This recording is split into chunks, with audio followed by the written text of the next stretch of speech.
I, 36 male, and my wife, 31 female, were married for 6 years before I learned something heartbreaking that destroyed our marriage. Before we got married, my wife and I were very good friends, and our relationship was strong because the organizations we worked for were on the same street, and we used to see each other all the time. But because I was always searching for greener pastures, I had to move to a different state, where I still live. After I traveled to resume my new job, aside from my best friend and family, my wife was the only person that always called to check on me, and we talk on the phone the whole evening or chat with each other throughout the day. It felt great to know someone out there cared about me, and in no time, I caught feelings for her. After months of being apart, I asked her out, and since she was also single, she said yes, and that's how our love story began. Even though our relationship was more of a long-distance one, I still felt loved and trusted her so much. On my end, I tried to communicate with her as much as possible, and we took turns visiting each other on weekends or whenever we were free. After 2 years of our long-distance relationship, we got married, and she was forced to relocate and live in my state. Luckily, she got a job in her field, and the pay was great. She was also very passionate about her career, and she quickly climbed the ladder in her organization. It had to do with the extra professional certifications she got and her years of expertise. Marriage-wise, our relationship was great, and we were both happy, me especially. I loved her so much and did not imagine being with any other woman except her, and I believed we would grow old together. Initially, before we got married, we agreed we would not have kids yet, because I didn't think I was ready to be a father, but after 1 year of marriage, I changed my mind. We talked about it again, and she was eager to stop taking her birth control pills, and fortunately for us, after a couple of months, she got pregnant and gave birth to a boy. The birth of our son came with an extra dose of happiness, and he even motivated me to work harder so I could take care of him. I even took an additional online job as a freelancer to earn some extra bucks. On the other hand, my wife did not need an additional job since taking care of our child was already working on its own, and I encouraged her to work very little and rest more, and I would take care of the rest. Eventually, after our son was almost a year old, she resumed work, and everything continued the way it was. The only difference in our lives was our son. Some months after my wife resumed work, I noticed she started dressing differently, which was unlike her. Before our son came, she never really cared about what she wore and would literally wear anything as long as the colors were right. But after she resumed work, everything changed. The thing is, I did not have a problem with her dressing differently and being conscious of what she wore. I was more concerned with how the dresses made her look. For someone who has recently given birth, her stomach was visible through her tight clothes, but she didn't mind. She would even go as far as wearing blouses that would expose her boobs and something a little bit under her hips. I complained about her new choice of clothes and told her I wasn't comfortable with them, but her response was always, "I'm not wearing them for you. I'm wearing them for me," and she would leave the house in anger. It got so bad that we started fighting about it until I finally found out she decided to change her wardrobe because of how she felt in her skin. Indeed, her body had changed, and she added a lot of pounds because of her pregnancy, and according to her, she wanted to look and feel younger, so she started dressing differently. Honestly, I felt terrible that I had been bugging her to stop dressing like a call girl, and I apologized and never mentioned it again. Meanwhile, our son was always with my wife, and we enrolled him at a daycare, where my wife would drop him off in the morning before going to work, and I would pick him up by 3 p.m. every day. One day, I was supposed to go and pick him up as usual, but something came up at the office, and I couldn't leave. So I tried calling my wife multiple times to inform her about the change of plans, but she wasn't responding. It was even some minutes past 3, and I didn't want her to think I had gone to get our son when I didn't. After waiting to see if she would return any of my calls, and she didn't, I called her organization to try and get in contact with her, but to my greatest surprise, I was told she no longer worked there, and she was sacked a few months earlier for sleeping with an intern. At first, I looked at my phone screen to be sure I called the right organization, and it was. It didn't make sense because my wife left home by 7:30 every morning, and most times she would return late in the evening because she claimed she did overtime. I was so shocked that I lost focus for a couple of minutes before responding to the person on the phone. I ended up asking a colleague of mine to cover for me, and I went to take our son home. When I got home that day, I couldn't stop thinking about what I found out.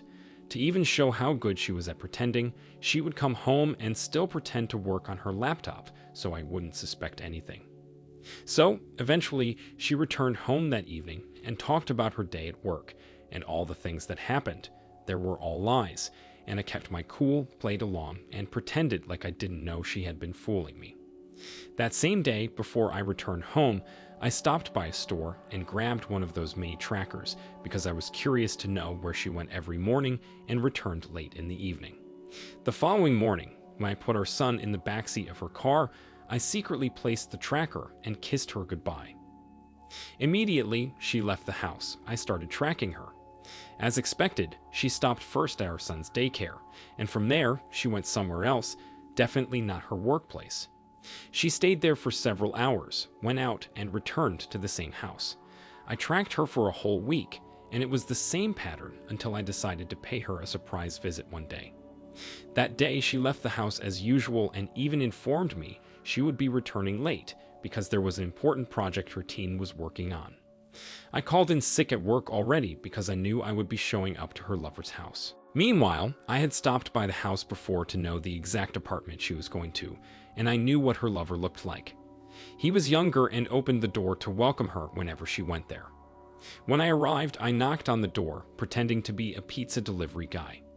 At first, I feared they wouldn't open the door because they didn't order pizza, but I was just dumb luck. Immediately, the young boy she was having an affair with opened the door. I pushed my way inside, and at the same time, my wife walked in on us naked, and she froze.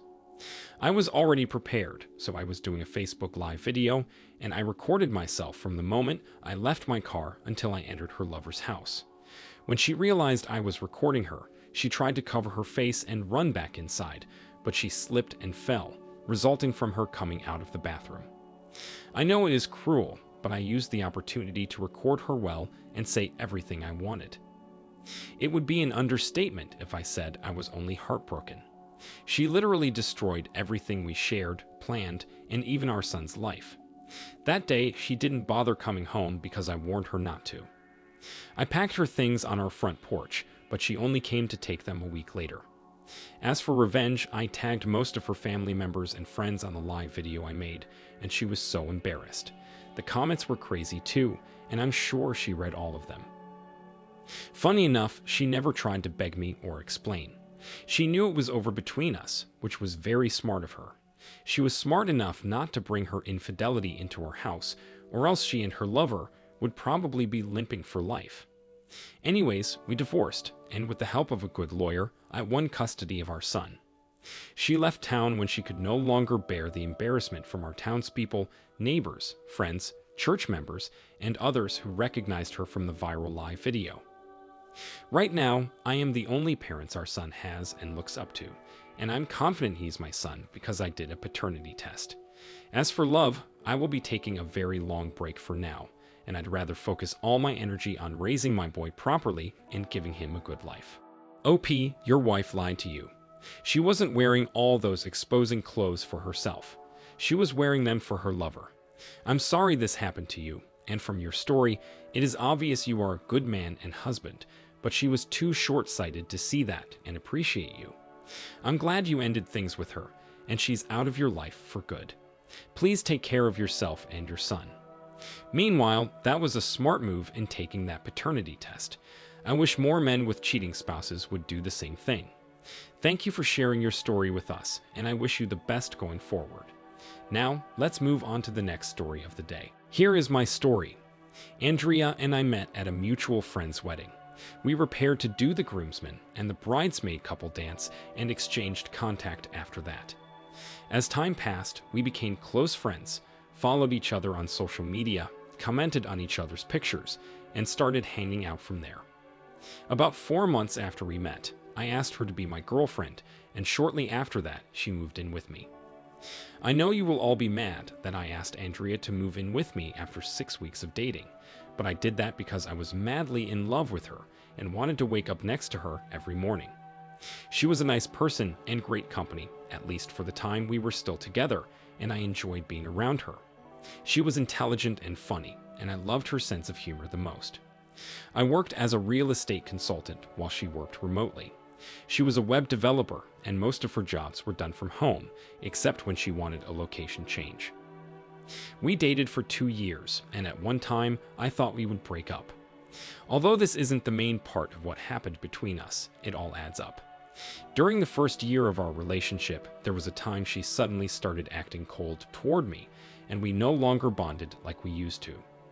Before her change in attitude started, we used to cook together, talk about my day at work, and she would talk about how easy or challenging her work was that day too. But suddenly, I noticed she changed and would focus more on her phone and leave me to stay or watch television alone. Eventually, I found out she was flirting with someone online, and they were planning to meet the following week. I was so mad that she was flirting with some guy she met on Facebook, and they planned to hang out together the following week. Their chats were provocative, and the most annoying part was that she didn't tell him she was in a relationship or try to stop him from flirting with her. It was almost like she enjoyed it. When I confronted her about it, she apologized and said they were only playing around and it was nothing serious. She blocked him to prove to me that there was nothing serious between them and promised it would never happen again. Now that I think about it, that should have been a red flag for me. Although flirting with someone online is not enough reason to quit a relationship, I should have ended things with her because no one knows what level their flirting would have escalated to if I did not find out. Well, a year after that happened, we married. We never had issues of her flirting with anyone again, and I never found anything suspicious on her phone on the days I would unexpectedly ask to go through her phone. We were married for 2 years and didn't have any children because we didn't want any. Meanwhile, there was this very close friend of mine who was like a family friend, and his wife and Andrea were very good friends too. We had this small group of friends, 4 married couples and 2 single men. We didn't exactly form, but we were always hanging out as a group and supported one another in good and bad times. Aside from family, they were my support system, and if one of us was going through a tough time, say financial problems, we would all help out in any way we could, even if it meant contributing some money. When things were good, we would all dine and celebrate together. One day, I had recently sold a very expensive house to a client that had been giving me a tough time, and I had already told my friends that if a contract clicked, I would throw a small party to celebrate the milestone, and that's exactly what I did. The party was meant to only be for the members of our friendship group, but I added 3 more people, making us a total of 13 people, minus their kids. During the party, I realized my phone battery was already low, so I went to our bedroom to get my charger or probably charge my phone there. But somehow, I got distracted by a short, funny video one of our friends dropped on our group chat. Coincidentally, immediately after the video stopped playing, I heard my wife giggle and talk in a hushed tone with a man. They didn't know I was in our bedroom, and the door was partially open, so they stopped to kiss briefly before entering the kitchen, and I was so shocked. I didn't actually see them kiss, but I knew they did because of the sound I heard. I was so heartbroken, and I could not believe Andrea was cheating on me after all the promises she made. It wasn't just her cheating that hurt. She cheated on me with my closest friend in our group. The funny thing was that his wife was in the living room with their 2 daughters, completely ignorant of what was happening. I was so boiled up and thought of confronting them, but I knew it would only make things worse, primarily because of how angry I was. So, I went to the kitchen, but before I entered, I announced my presence with a mild cough, so they could have enough time to pretend nothing was going on between them. I talked to them briefly, grabbed a bottle of water, and left. But before I did, I turned on the voice recorder on my phone and left it in a very natural position, so that they wouldn't suspect anything was fishy, even if they saw it. Shortly after they left the kitchen, I took it and listened to everything they said. They were planning to hang out that night, and my wife already devised the perfect plan to get rid of me. Hearing that even broke me more, so I devised a plan. Before that time, I had learned a couple of audio editing hacks, so I edited the audio and highlighted the part they talked about their affair and how they would get rid of us in no time. By that, they meant Andrea divorcing me and her affair partner would divorce his wife. Later that night, I allowed her to proceed with her plan and pretended I didn't know anything. I had been heartbroken twice in the past, so my heart was already used to that kind of pain. The following day, I anonymously sent the audio to all our friends' email addresses, including her affair partner and his wife, and waited for everyone to react. First, they were shocked at what they had heard and could not believe it. I knew they had listened to the audio when one of them called and asked if I had gotten any audio from an anonymous email, and when I said no, he forwarded it to me. I pretended to be shocked and used the opportunity to confront Andrea. Honestly, I thought she would deny it and act innocent, but she started crying and begging me. She said she cheated on me because she wanted options, and she felt she was stuck with me and kind of felt suffocated. Then she begged me to forgive her and not let her infidelity ruin the future we were building. The audacity. Concerning her talk of wanting to have options, I was shocked to hear that because Andrea was the same person who told me she was a one-man woman and she never cheated on her spouse and would never do that. So it was all surprising to hear that she wanted options. I know I acted tough on the outside, but I was so hurt deep inside. I loved her so much and wanted what we had to work. Ultimately, I divorced her so she could go and be with her lover. I was thinking her lover's wife would divorce her husband, but she didn't. Somehow he managed to convince her that he was framed, and she believed him. How stupid of her. They even cut ties with our group and insulted everyone for not standing by them. As for Andrea, she had no place with us anymore, and she cut ties with our social circle too. Everyone was so disappointed when Andrea admitted their affair started 6 months after our wedding, and they had been fooling everyone, including me. Her reputation was ruined too, and she could no longer get favors and support. It's only been 9 months, and I figured putting this here would help me heal faster and relieve my burden. Honestly, that was all that was left of my heart, and I can't guarantee I will fully love any other woman I meet. I have been badly hurt, and it has changed everything about me. OP, you shouldn't let your broken relationship with your wife dictate how the rest of your life will go. It's a good thing you have a support group, and I'm glad they stood by you. Don't let the past steal your future joy, love, and happiness. It might be challenging, but I know you will be able to fully recover from this one day and not let it faze you. Thank you for sharing. Thank you all for taking the time to listen to today's stories. If you enjoyed listening, please feel free to like and subscribe if you haven't already. Also, comment below with your thoughts on what happened. If there is a story you would like to share with me about your own situation or someone else's, then please do not hesitate to contact me. Take care.